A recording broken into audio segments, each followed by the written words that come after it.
Hi everyone, thanks again for joining me for another video. I'm Charmaine and this is Charmaine Speaks MPD. The platform here is to be used to discuss everything under the umbrella of narcissistic personality disorder. Just want to say a massive thank you to everybody that subscribe and supporting the videos. Really appreciate it. You guys are awesome. And if you've not subscribed yet, then please do click the subscribe button. I drop videos every week and I've got lots of content coming up. So come and join us. If you do feel that the content is engaging and valuable and you like it, then do give me a thumbs up on the video because it helps me to get this content in front of other eyes and ears. So really helpful. Pay it forward, guys. Thank you so much.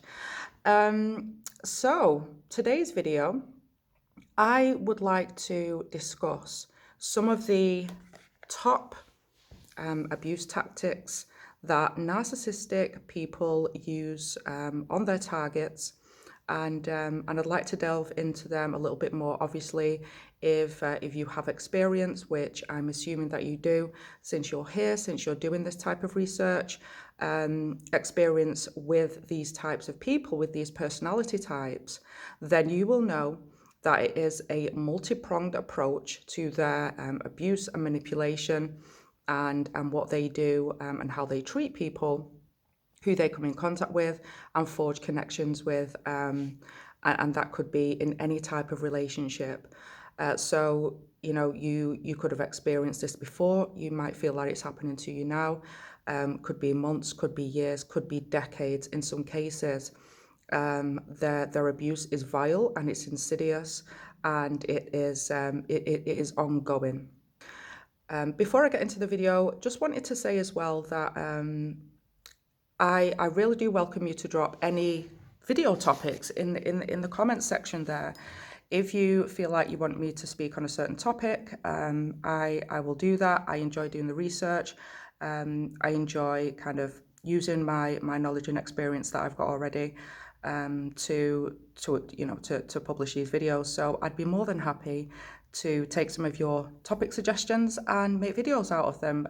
Somebody's already dropped a suggestion about talking about future faking, and that's something that I'm going to touch on today because it's quite relevant to the topic of the video today. But I also will be happy to expand on that in a kind of a standalone video. So yeah, let me know what you want me to talk about, guys. Happy to do it. Okay, so today's video, I want to talk about 4 of the major weapons of manipulation and narcissistic abuse. And I'd like to start with the silent treatment. So I have touched on the silent treatment before in my other videos, and as you will know, the silent treatment is really a main weapon of choice. There's all types of narcissistic people, and it's very commonly used by all of them. So the silent treatment is, I'm sure you will understand what that is if you've experienced it, or you can kind of derive the meaning from the name of the tactic. So if you're in a relationship with a narcissist, if you have narcissistic parents or siblings or friends or even co-workers or bosses, and you've experienced this before, you will know just how frustrating and miserable it is to be on the other side of the silent treatment. So let's say if you live with this person, they will live with you in silence, as this narcissistic person who has chose to unleash this monstrosity of a manipulation tactic, which is, like I say, really frustrating, really miserable, and quite isolating as well, because they will essentially live with you in silence. And now if you don't live with the person, they may stop communicating with you, whether it's through text, whether it's kind of picking up your calls. It will be them essentially stonewalling you. So there are some reasons why a narcissist will use the silent treatment. So the first thing is as I mentioned, stonewalling or manipulation. And in its simplest form, what that is a way for you, it's a way for them, to kind of force you with this silent treatment into giving an apology, sometimes for something that you didn't even do. Apologizing for behaviors that was not your fault, but you're kind of backed into a corner to apologize, just to break that silence, just to keep the peace. So it can be used for manipulation, in a sense of you coming, you doing what they want. Essentially, they are getting you to submit to their will, and it manifests itself as a type of stonewalling, and essentially it is for them to get what they want, to get their needs met, to get their way. So that's why that's one reason, why they use the silent treatment. The second reason is it's a form of gaslighting. Okay, so excuse me. So as I said, whether you live with this person or whether you don't, the effect of being sent to Coventry, as you might as you might call it, I guess that's another term for it, or being froze out, essentially, is what it is. That person behaving like you don't exist. It's really frustrating, and it can make you kind of turn in on yourself. It can make you start to blame yourself for the situation at hand and for the silent treatment that you're receiving, and it's not acceptable. Even if, there's two people that are not in agreement with each other, they may be going through some difficult communication. Things might not be all roses in the garden, but it is never okay to shut down communication like this and make the other person feel like they don't exist, essentially. It's not acceptable. And it can make you feel like you are at fault, like you've done something wrong, like this must be what you deserve. And this is the tactic of gaslighting that the silent treatment can manifest into. So you start to blame yourself, essentially, and it's not your fault. You're not in the wrong, and you do not deserve to be treated like this. But it can make you, as I said, turn in on yourself and start to blame yourself. And again, the outcome, the desired outcome by the narcissist, is for you to bow down to them, for you to be the only adult in the situation, and for you to break that silence to keep the peace. And essentially what it does is allow them to get their needs met, allow them to get their way, and allow them to come out not at fault. Because a narcissist, they can never be at fault. The other thing that they use a silent treatment for is because they are horrible communicators. They are emotionally immature, and they are emotionally stunted and stuck in probably the age range of, a pre-teenage child, stuck at the time of their lives when they experienced this trauma, not emotionally developed, and definitely not emotionally mature enough to have adult conversations, to work through conflict resolution skills. It's a lack of interpersonal skills. It's a lack of, awareness, maturity, and a willingness to compromise and to have, important conversations that need to be had in order to keep a relationship running, developing, and maturing, and the interaction between the two adults healthy.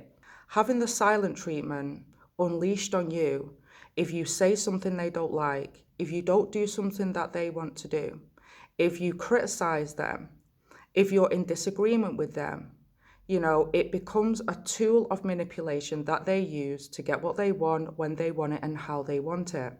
And you, as a person on the receiving end, you come to, I guess, expect this and almost get used to it in a way. And it becomes a way that they condition you to submit to their will at any given time, or just shut off communication, refuse to resolve anything. And it's this perpetual cycle that starts to erode the relationship over time. The second abuse tactic that I wanted to talk about is deflection. So You might have experienced this if you've been in a relationship or you've had any interaction with a narcissist whereby you hold them to account, you call them out on their behavior, you bring something up that they don't want to hear, that they don't like. You maybe want to talk to them because you're not happy with the way you've been treated. You're not happy with the way that you're being dealt with.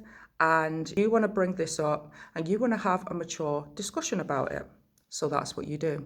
You venture to have this discussion so that you can resolve things, so that you can have a happy, healthy, satisfying, and content relationship with this narcissist. So, for example, you might not be happy with the way this narcissist is behaving in the relationship. So you bring it up to them, you try and find the right time, which there never is. If you want to criticize a narcissist, there's never a good time. Doesn't matter how you say it, doesn't matter where you say it, doesn't matter what you say. There's never a good time to hold a narcissist to account. There just isn't. There just isn't. But you try anyway. Hey, I think that you've been behaving inappropriately and I feel disrespected. I feel like you're not respecting the relationship. I don't feel like somebody who's in a committed relationship is, I don't think that's the way to behave. I feel like I behave appropriately and I don't feel like you do. And I have brought this up before. We've had this discussion and you did promise that you understood how I felt, that you was going to change your ways, and you're still behaving inappropriately. And I have an issue with that.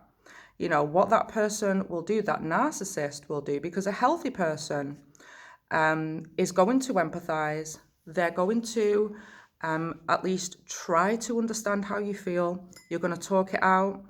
And somebody who really cares for you is going to reassure you there. They're going to apologize sincerely with a change of behavior, because that's what an apology is. That's what a real apology is. An apology with changed behavior is a sincere apology.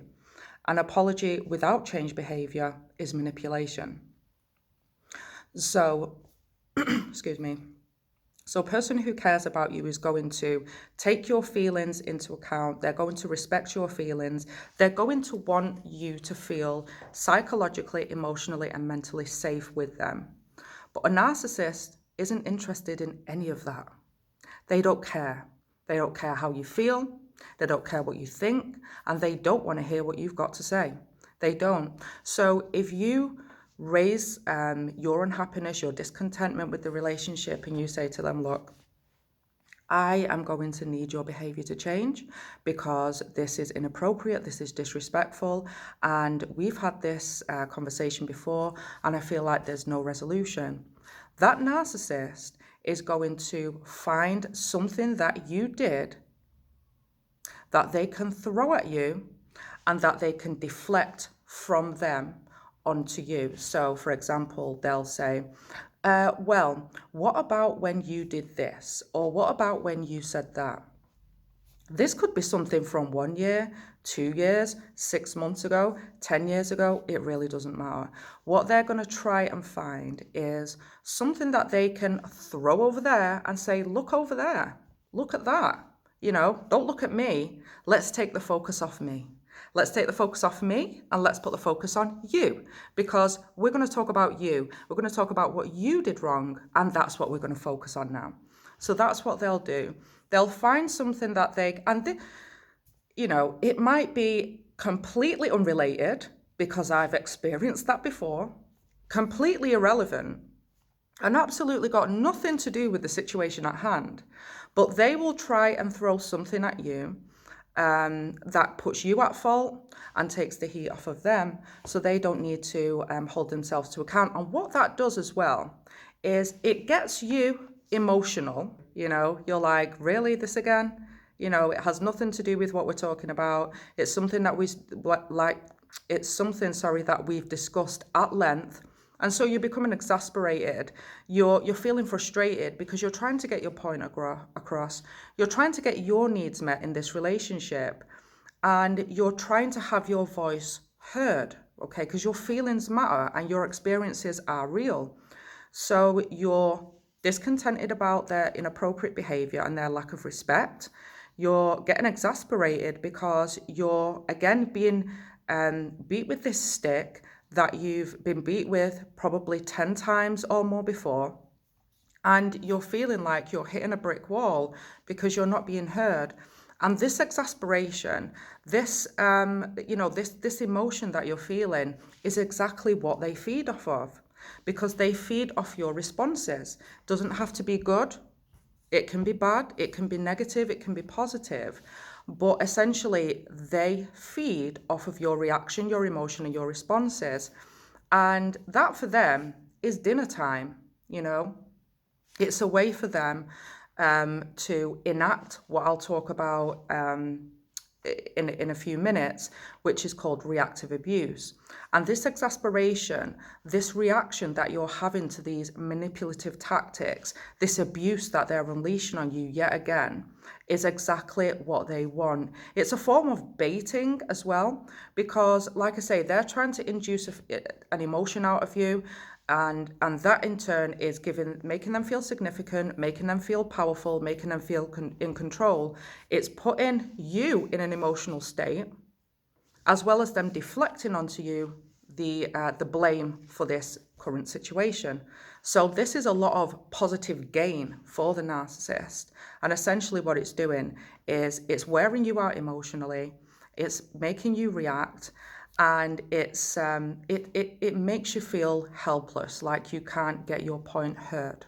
Another abuse tactic that they use very often, okay, is called reframing. Now, during the love bomb stage, the narcissist is really, really busy collecting intel on you. And like I said, they're very highly sensitive to your emotional reactions, okay, to your body language, whether that's verbal or non-verbal. And they're taking all this in. They're taking your reactions, your responses, as well as your words and what you're telling them about you throughout this love bomb stage. It's a collection of intel, and they do this for various reasons, okay? They want to essentially gather as much data on you as they can. So it's going to be a lot of questions that they ask about your past. They probably ask a lot of open-ended questions.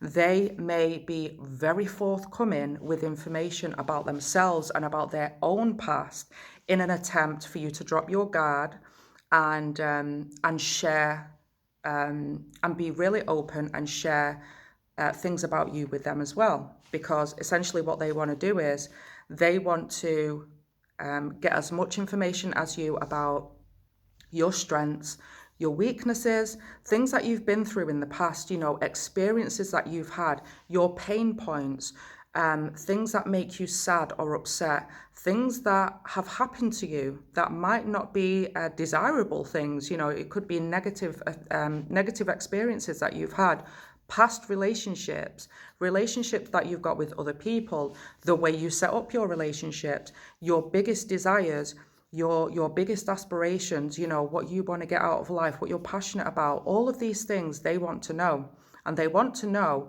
so they can use them against you. That's what it's for. Anything that you say or do can and will be used against you. That's basically why they collect this data about you, and they store it, and they strategically use this information against you. Now, one of the things that they do with this intel is, and somebody asked about this in the comments as well, is they use it to future fake.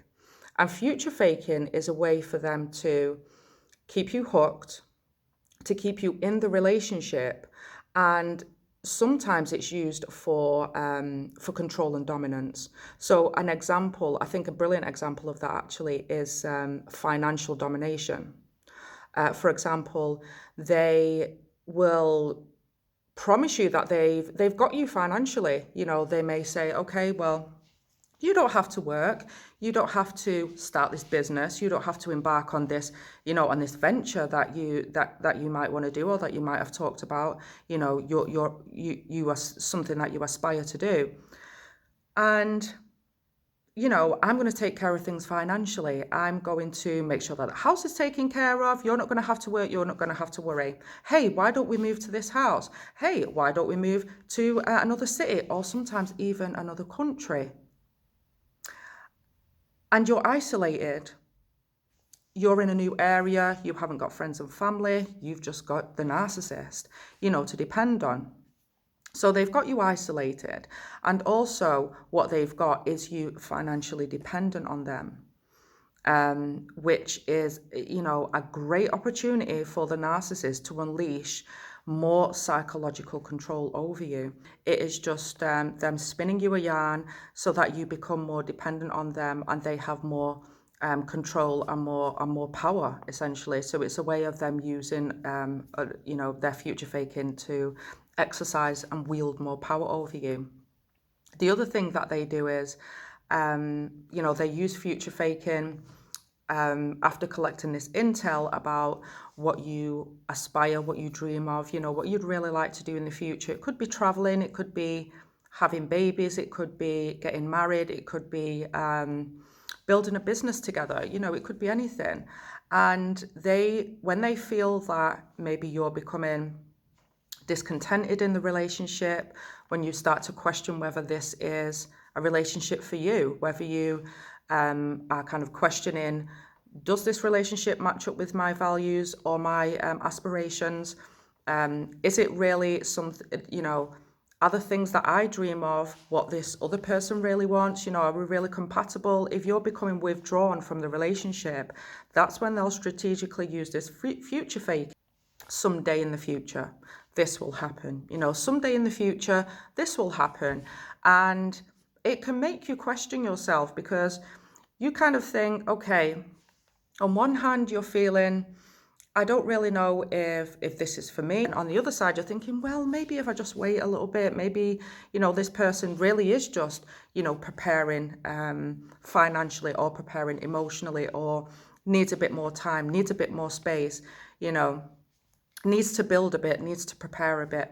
And if I leave now, then I might miss out on, all of these plans that we've made. So they do use this intel to be able to future fake, but they also collect this intel, this data on you, so that they can reframe things when they need to.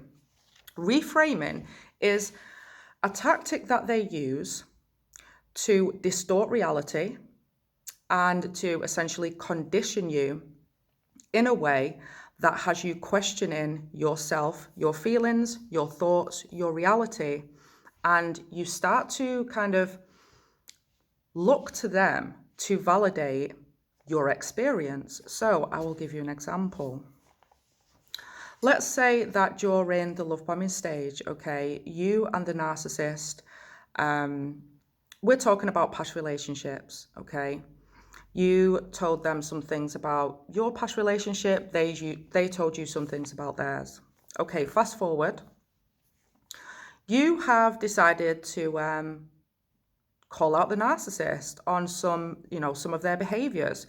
Maybe they've been disingenuous, maybe they've lied, maybe they have fallen through on something that they promised, or haven't kind of followed through on something on their end. So you bring it up to them. You tell them that you're unhappy. You tell them that their behavior isn't acceptable. You hold them to account. You expect them to take accountability. You expect them to be a mature adult and communicate with you in a mutual, respectful way. Consider your feelings, and you talk this out and find some resolution. That's what you want. That's what adults do, when you're in a healthy relationship with an emotionally healthy and stable human being. Not with a narcissist. What the narcissist will then do is reframe this, this collection of events that you're talking about, and they will essentially tell you how you feel, why you feel like that, and they'll put the blame on you. So they'll say something like, I don't think that you're really mad at me. I think what's happened is that you're confusing your feelings towards me with your feelings about your ex-partner and the way that they treated you. I don't think you've healed from your last relationship. I think that you're still holding on to feelings that have been unresolved. You're still hurt from your last relationship. Maybe you're not over what happened to you. And I think what you're doing is projecting your feelings onto me. I think you might be insecure. I think you might be paranoid. And I don't think it's fair that you use your past experiences to blame me for something that I haven't done, because I haven't done anything wrong. You know, I think maybe you should see a therapist. You know, maybe you should work on your healing. Maybe you should do some reflection and try and get over what's happened to you in the past. So that's what they will do. That's just one example. There are many, many more. Please drop a comment if you've been through the reframing with the narcissist, because I'm sure that you've got stories to tell yourself, but they'll turn this around completely on you. They'll make out that you're the problem and that they've done absolutely nothing wrong, you know? And this is something that you have to deal with, because you're unfairly blaming them for behavior that you're confused about, because it's actually not them at all. It's actually you that needs to work on yourself. So they'll reframe your thoughts, your feelings, and your reality. They will distort your reality completely, and it has you self-doubting everything that you're experiencing in that moment. It makes you question if your feelings are genuine, if your experience is real. They'll have you questioning your own judgment. They'll have you, you know, the trust in yourself will start to become eroded. And over time, that can really distort your reality. And it can start to really mess with your cognitive dissonance. And the trust that you've got in yourself and what you're experiencing can really become confused and messed up. And it's a really disgusting and diabolical abuse tactic that they use. So it's really important that when you're, I guess, in the new stages of a relationship, that you don't overshare until you are certain that this person is stable emotionally, mentally, is healthy, and has the right intentions for you. And that takes some time, you know. One thing about a narcissist is they're going to try and move really, really fast and make you sweep you off your feet, seduce you, you know, kind of put it on really thick and heavy in the beginning, because they want to get their hooks into you. They want you to become addicted to the way they make you feel. And all of this is done for you to drop your defenses, for you to open up, and for them to get you through this love bomb stage so that they can collect this intel and they can have you open to their abusive attacks. So please take your time. It's something that I've had to learn. It's something that I've had to reflect on, and you know, I've had to build, you know, stronger boundaries and be vigilant in those first stages of a relationship. And the last abuse tactic that I'd like to talk about is reactive abuse.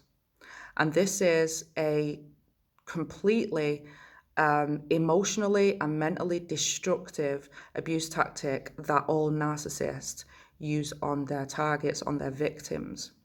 And what it is, I'll give you an example.